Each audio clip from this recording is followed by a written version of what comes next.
100 വയസ്സിലും വിശ്വാസ തീക്ഷ്ണതയാൽ ജ്വലിക്കുന്ന ഒരു കന്യാസ്ത്രീ. അതാണ് ഡോട്ടേഴ്സ് ഓഫ് സെയിന്റ് തോമസ് സഭാംഗം സിസ്റ്റർ എൽസീന അമ്പാട്ടുപുതിയിൽ. കഴിഞ്ഞയിടെയാണ് കുടിയാൻമല സെയിന്റ് തോമസ് കോൺവെന്റിൽ സിസ്റ്റർ എൽസീന അമ്പാട്ടുപുതിയിലിന്റെ ശതാബ്ദി ആഘോഷിച്ചത്. തലശ്ശേരി അതിരൂപത archbishop Mar Joseph Pamplany sister എൽസീനയെ ഷാൾ അണിയിച്ചു.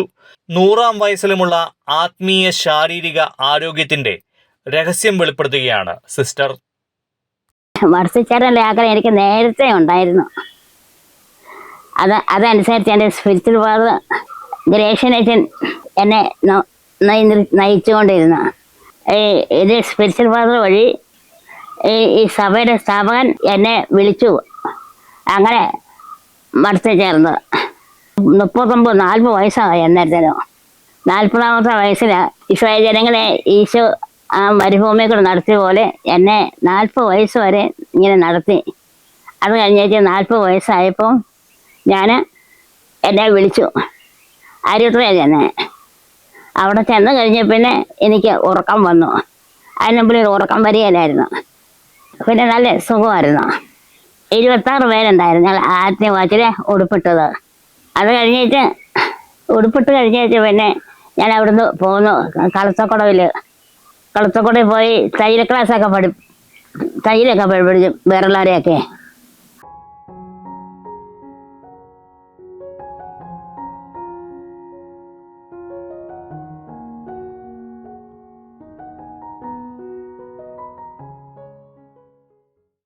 അമ്മ പാലാ രൂപതയിൽ ഇടമറുക എന്ന പള്ളിയിൽ ഇടവകയിലായിരുന്നു അമ്മയുടെ വീട്.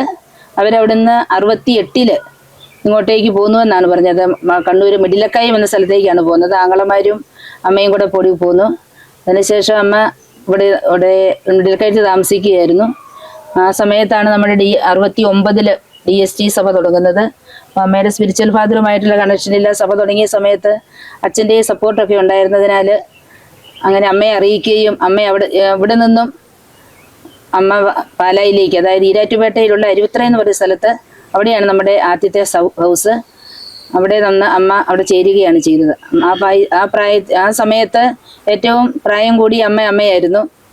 ബാക്കിയുള്ളവരൊക്കെ അമ്മയെക്കാളും താഴെയുള്ളവരായിരുന്നു. 26 സഹോദരിമാരന്ന് ഉടുപ്പിടുകയുണ്ടായി.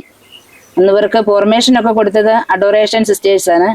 അത് കഴിഞ്ഞ് മിഷണറി കോൺഗ്രിഗേഷനൊക്കെ കൊടുക്കാൻ വേണ്ടി, മിഷണറി സ്പിരിറ്റൊക്കെ കൊടുക്കാൻ വേണ്ടി നോട്ടർഡാം സിസ്റ്റേഴ്സിനെ പിന്നീട് വിളിക്കുകയുണ്ടായി എന്നാണ് അറിയപ്പെടുന്നത്. അമ്മയുടെ കൂടെയുള്ളവർ കുറച്ച് പേരൊക്കെ മരിച്ചുപോയി. എന്നാലും ഇപ്പോൾ ഹെൽത്തി ആയിട്ടിരിക്കുന്ന അമ്മയാണെന്ന് തോന്നുന്നു. അങ്ങനെ ഒത്തിരി നടക്കാനും ഒത്തിരി യാത്ര ചെയ്യാനൊന്നും പറ്റിയില്ലാത്തവരുണ്ട്. പിന്നെ അതിനകത്ത് കുറച്ച് യങ്സ്റ്റേഴ്സായ സിസ്റ്റേഴ്സ് ഇപ്പോഴും ഇങ്ങനെ കുറച്ചൊക്കെ കാര്യങ്ങൾ കമ്മ്യൂണിറ്റികൾ ചെയ്യാൻ പറ്റുന്നുണ്ട്. എന്നാലും ബെഡ്രിഡൻ ആയിട്ടുള്ള ആൾക്കാരാണ് കൂടുതലായിട്ടുള്ളത്.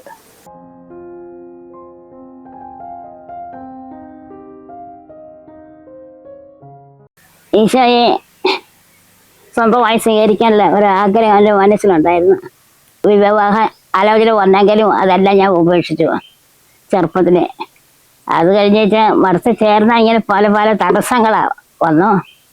ആ തടസ്സങ്ങളെല്ലാം കഴിഞ്ഞേച്ച് 14 വർഷം വീട്ടിൽ ജീവിച്ചു. അവിടുന്ന് വീണ്ടും പോയി മഠത്തിലോട്ട്. ആദ്യത്തെ അംഗമോ ഞാൻ. വീട്ടിലെ അപ്പനും അമ്മയൊക്കെ മരിച്ചു പോയായിരുന്നു ചെറുപ്പത്തിലേ. പിന്നെ അയൽക്കാർ വരെയും വന്ന് എന്നെ എതിർത്തു. അയൽക്കാരെല്ലാം ഞാൻ പോകുന്ന മുമ്പിലെ വ്യക്തിത്വം എല്ലാവരും എതിർത്തായിരുന്നു. അവരെല്ലാം കരയുകയൊക്കെ ചെയ്തു. നാട്ടുകാർക്കൊക്കെ എന്നെ വലിയ ഇഷ്ടമായിരുന്നേ. അതുകൊണ്ട് ഞാൻ മടുത്ത് പോകുന്ന കാര്യത്തിൽ അവർക്ക് ആർക്കും ഇഷ്ടമില്ലായിരുന്നു. ആ ഉടുപ്പിട്ട ദിവസം എന്തോ ഒരു സന്തോഷമായിരുന്നു, പറയാൻ പറ്റിയല്ല. അന്നേരം എൻ്റെ അപ്പൻ എന്നെ വിടിയല്ല. എൻ്റെ അപ്പനെ ഏറ്റവും എതിരായിരുന്നു സന്യാസത്തിൽ പോകുന്ന കാര്യത്തിൽ. അതായത് പറഞ്ഞ അവള് സന്തോഷിച്ചു പോയെന്ന് പറഞ്ഞു.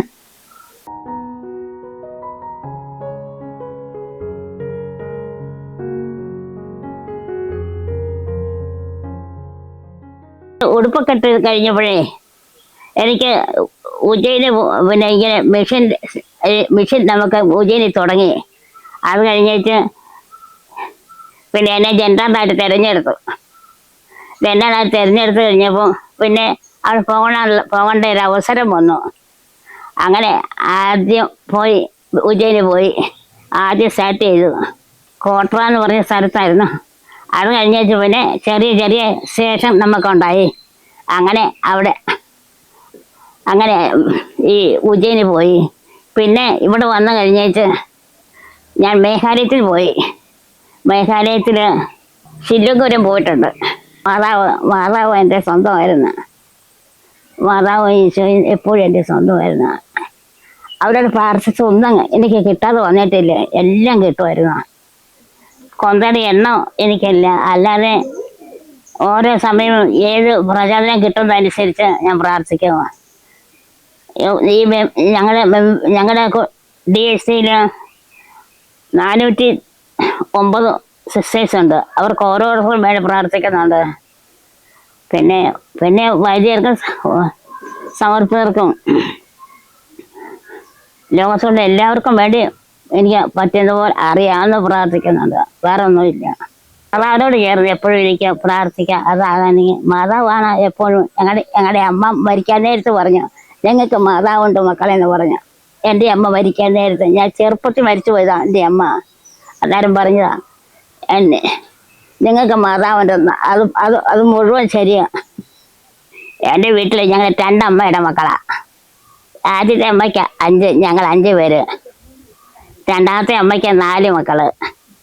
ആദ്യത്തെ അമ്മയുടെ മക്കളെല്ലാം ഞാൻ മാത്രമേ ഉള്ളൂ. എല്ലാവരും മരിച്ചുപോയി. ഈ രണ്ടാമത്തെ അമ്മയുടെ ആ സഹോദരങ്ങളാണ്, അവരെല്ലാവരും ഉണ്ട്. എൻ്റെ സന്യാസ ജീവിതം ഒരു സന്തോഷപ്രദമായിരുന്നു. ഒരിക്കലും നിരാശ വന്നിട്ടില്ല.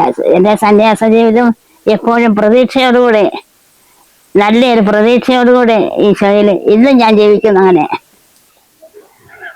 ഇത്രയും നാളെ ജീവിച്ചത് എങ്ങനെയാണോ എനിക്ക് 100 വയസ്സുണ്ടെന്ന് തോന്നുന്നില്ല. എനിക്ക് 100 വയസ്സായി എന്ന് ഉള്ള ഒരു വയസ്സായി എന്നുള്ളൊരു തോന്നലില്ല. എന്നെയും കുറെ ജീവിക്കാൻ ആരൊക്കെയല്ലേ കുറെ ജീവിക്കാമെന്ന